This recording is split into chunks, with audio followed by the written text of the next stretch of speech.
لو كنت مثلا من عادتك أن تصلي مع الجماعة ثم مرضت ولم تستطع أن تصلي مع الجماعة فكأنك مصل مع الجماعة، يكتب لك 27 درجة. ولو سافرت وكان من عادتك وأنت مقيم في البلد أن تصلي نوافل وأن تقرأ قرآنا وأن تسبح وتهلل وتكبر، ولكنك لما سافرت انشغلت بالسفر عن هذا فإنه يكتب لك ما كنت تعمله في البلد مقيما.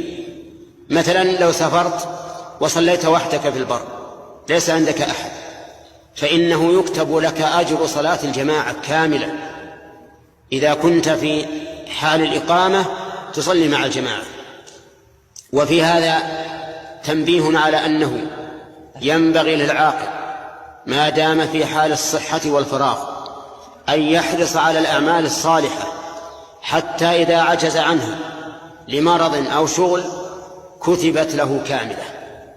اغتنم الصحة، اغتنم الفراغ، اعمل حتى إذا شغلت عنه بمرض أو غيره كتب لك كاملا ولله الحمد.